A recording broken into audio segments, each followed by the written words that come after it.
Yeah, because normally, the money habits of kids will start at age 7. 7. Oo. Kag may pagyud, importante, matuduan na to sila. Yes.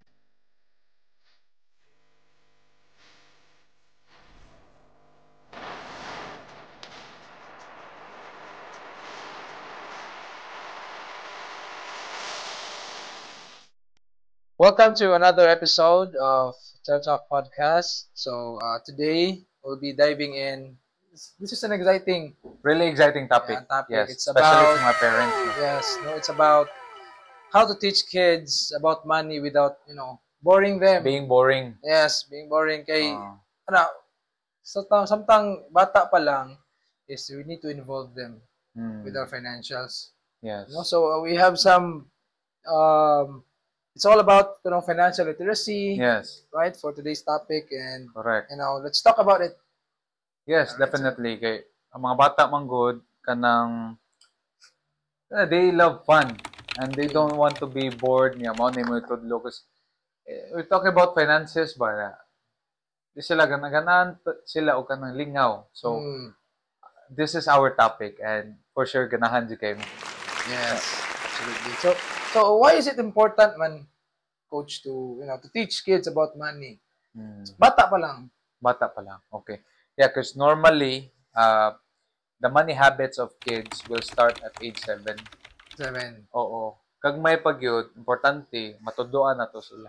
Yes. Kay, para mabutan time, they will become adults, they know how to decide, Bitaw. no, with regards to their decision making, no? Yeah. Smart money management. Yes. Diba? Like, kung naba sila paliton, ani, is it a want, is it a need? So, mientras bata pa, ato na gid silang tudluan. Bitaw. Diba? Kanos amang ka magaton kanang tiguwang na ka. So, it is our responsibility as parents or ikaw maguwang ka nga laki niya or ate niya yung mga manghud gagmay pa and you know about money management. So, imo silang tudluan. Bisan dili ka maghuwat sa mong ginikanan. Bitaw. Kung ikaw responsibility kanang responsible no na igsuon para sa mga manghod or uncle ka na nakay mga pagumangkot then ang mga parents sa mga bata, let's say OFW, so you need to share to them what's the importance of money and how to manage it, especially sa kanang age, no, which is 7 kana probably 7 involved years ato na old. sa eskwelahan, no, lain biagid sila money habits mga bata. Yes. Right? And then for your mga experience, pwede mo i-share nga ingani dapat. Sa una, no, tudluan mo ta tigom. Oo. No, kanami pero dili specific. Yeah, dili specific. And then at the end of the day, daghan na tigom, ingon ka sa imong mama nga waman ta na. Masa naman akong waman ta na kadyot. Kadyot, maningil na ka. Wala na. Ingon na nga, di na ito kwintahon ang papanganak na. Kaya just kidding aside, it's really important. Yun, samtang bata pa lang, correct. Inyo na dyan sila involved financially. Yes, so, but what are some fun ways, coach, to introduce the concept of money?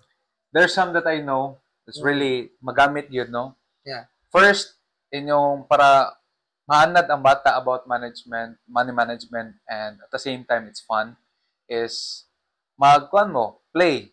No, play like sari-sari store. Baligya, no? Baligya na. Day, pila man ni, nana. Practice kay bawo sila. Unsa ang pag-manage sa kwarta.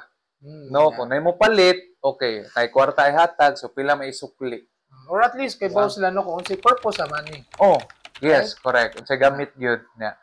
Kay bawo sila mo kwinta. No, inventory, like, para sa akong child, nagbaligya. Gipasuway na ko baligya, no?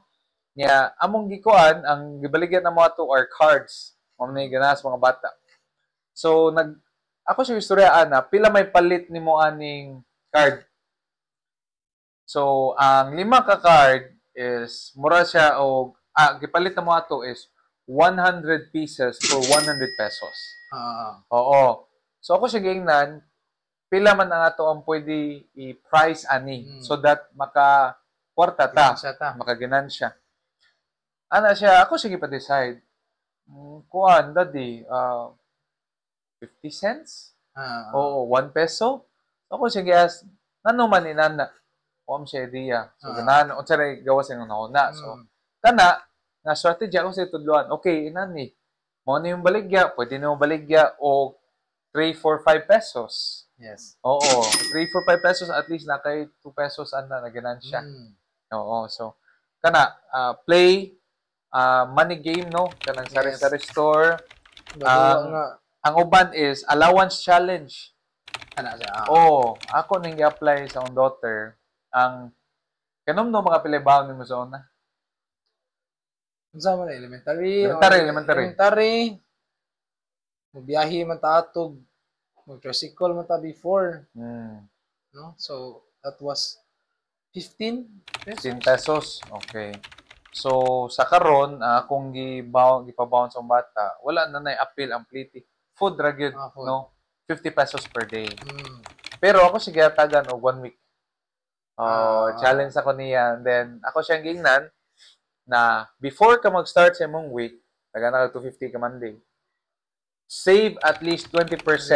Oo, para sa imong ganahan. Oo, so basically ang iyahang i-save is ang 50 pesos. Oo, so pwede na ninyo ma-apply sa inyong mga anak, no? Yes. Inyong allowance challenge. Next is savings and jar system. Yes. Nagi mga piggy bank. Oo, pero may indicate na kini savings it's for kini nga piggy bank savings ni. Kini emergency fund. Yes. Kini para duwa or unsa man. So specific imo jud anaro ng bata. Yes, or even kaning kuan pod coach kaning you incorporate it with household chores bitaw. Oh, and that's what the uban gibuhat nang if hugas kas plato, you have certain amount for you to save. Ingana, no? So for them ma-realize nila nga okay. Ingani di ay kita na ang true value. So in times nga nalang siyang money, so ako man hinaguan, right? So I save this, mo man reason. So ingana, pwede po na ingana like household chores. Mana practice sila bata pa. So before you earn something, you need to work for it. Yes. Diba? So inana sad. That is really true. Kanang tagaan nimo kuan kana sana sweldo. Yes. No, kung manghugas sa plato, bantay sa manghod. Yes. Para pong kuan kada bitaw I know namjo bang parents sa palitan jud duaan no ingana but there are times kanto ko tong household chores nya makatigom siya come to the point nga dili na ko na ipatagduaan. Save ko na lang ni. No, sometimes maabot silang una-una bang what if save na lang ko ni dili na patuaan ingana. So ingana pod maka inject pod curiosity sa bata ba what if tigom mo na ni kanang money na ko. Ang importante mong gadana is ang habit. Ang habit, yes. Makuha nila. Di mo good perfect pero at least kanang makatun sila since bata pa. Yeah. Oo. But how can parents help kids develop mga savings habit? How can parents help develop? Okay, so kato, we need to support them. Okay? By every December gani. No, start January, magpalit gumi atong akan siyang piggy bank. Oo, lain-lain color ba yellow, pink, green. Oo. Depende siguro unsay color of the year. Depende sa usage ani or color of the year, correct. Or kanang sa ipon challenge ni Singkitan. Oo, yes. So pwede ra jud ang habit na importante. Then next is match their savings. Match their savings meaning for example if you have 50 pesos, I will give you another 50 pesos. Yeah. So kanang idea may apply man nato as kita na adults like sa certain company like here sa among company no na ang imong retirement fund i-double no sa company once you retire. So marag nanay na ng idea ba? Yeah, I think mo na ang provident fund, right? Yes, provident fund or retirement fund. So like you have a portion of your salary then the company match it para pud kumbaga murag na double. Yes, correct. Save, no? And also open them a bank account, no? Or open them like for example, UATF pwede man, no, for kuan. Pwede nimo openan og bisa lang dili lang under your name under their name, under your name. Pwede nimo openan og like sa Cebuana. Yes. Oo, kung anak, akong ipa-openan, at least, na siya responsibility ba na, kini nga man, pwede na ko ibutan dito.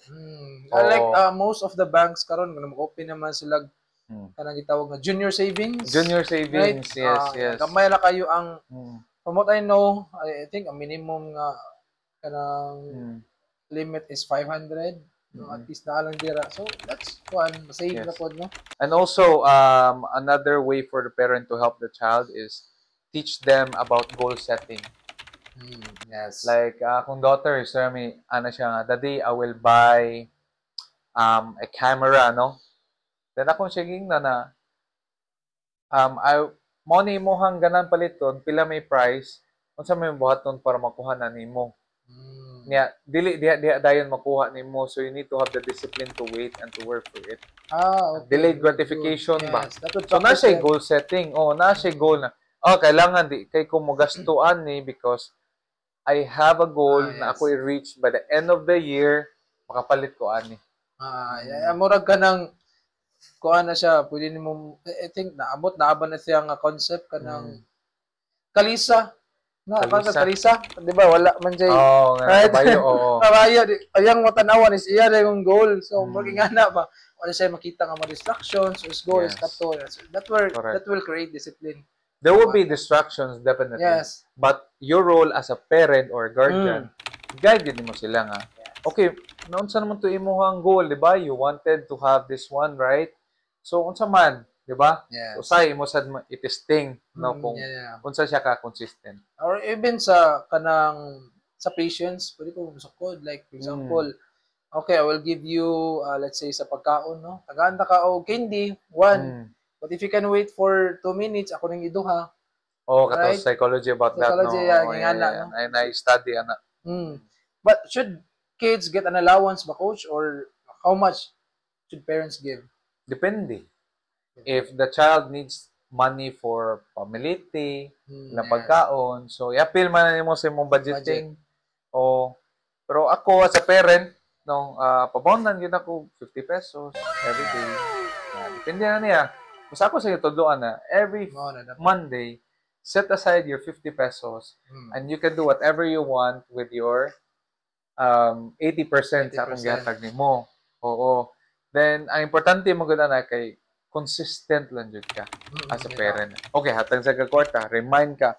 Pag next aside, hatag kwarta pag next week, remind na sa ka mo nimong baton. So, kana ato gyud sila guide sakto tam gingon nakalesa, no, na coveran nimo kay para dili ma-distract.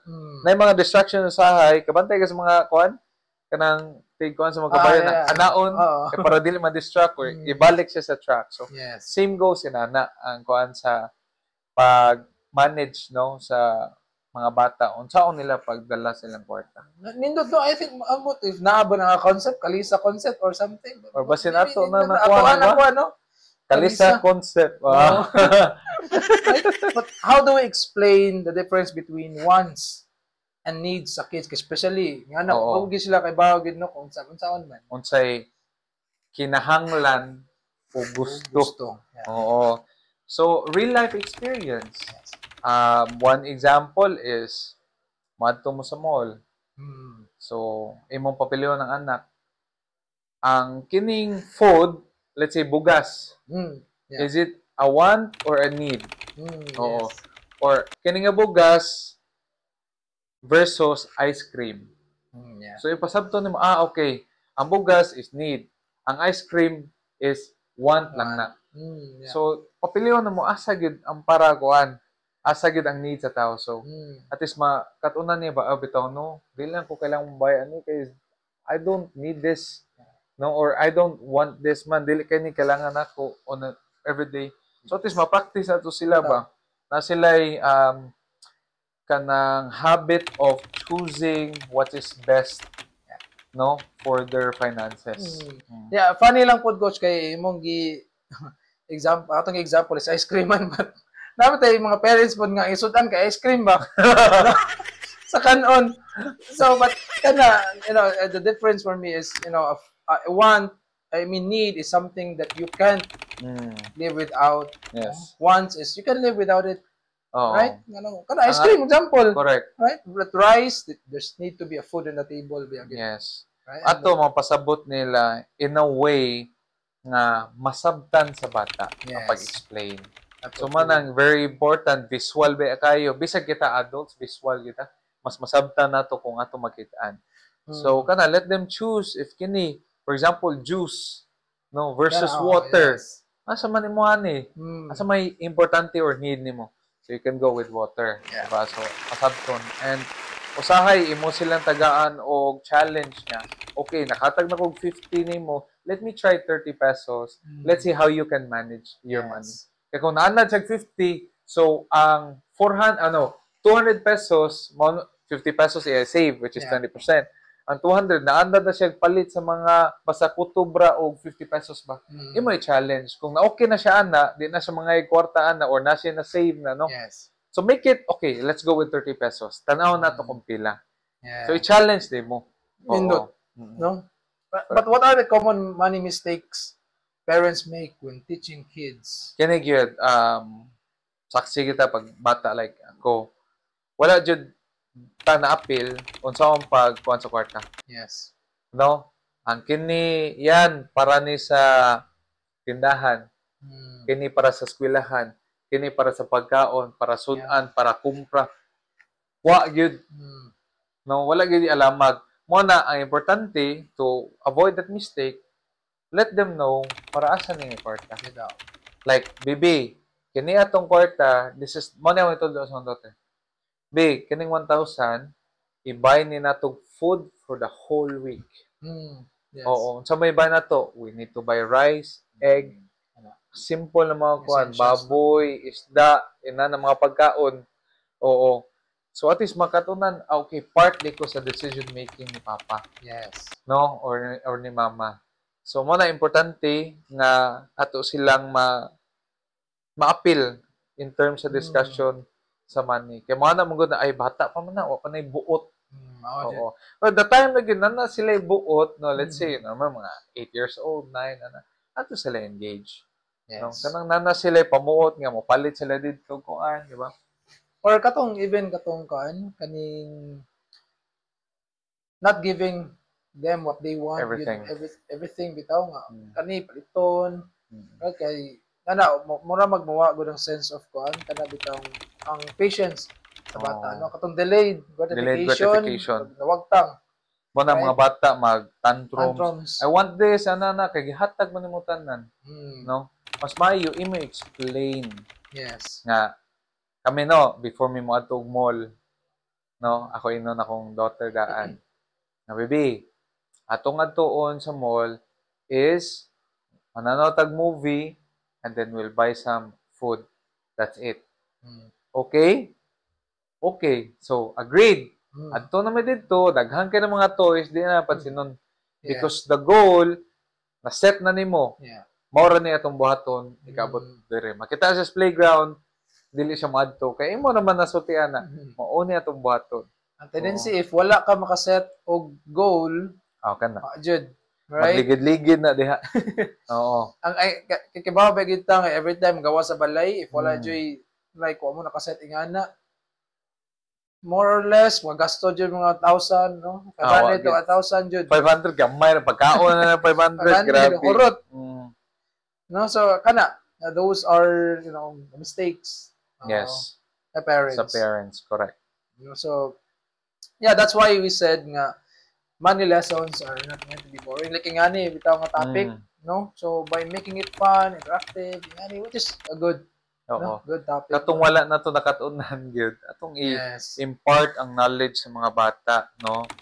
So, kana just do kuan lang gyud. Kanang follow sa among gipang advice karon or you can make whatever nga para nimo mas masabtan sa mga imong mga anak no or inyong mga gipangbantayan kung ikaw usa ka guardian. That's the important thing is just start small and be consistent. Yes, start small and be consistent and buhata sad no. Yes. Di man ka pwede maka-impart kung wala nimo gibuhat sad sa imong anak or sa imong self rather.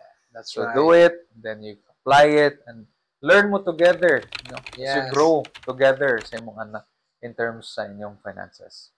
And yes, that's it for today. Mm. Hopefully, you've learned something on this topic. And Yes. if you have suggestions or gusto mamoy mga concerns or questions about, especially about money management, no, feel free to comment down below. We'll be, tackling that topic if ever we have, na may ipang kuan. And if you find this podcast or this video, this episode useful, please share it to your fellow parents. Yes. No? Para makatudlo sad sila silang mga anak. And most importantly, don't forget to like our page and subscribe to our YouTube channel. Yes. Fair Talk Podcast. That's it for today, and have a great day. Bye, guys. Bye.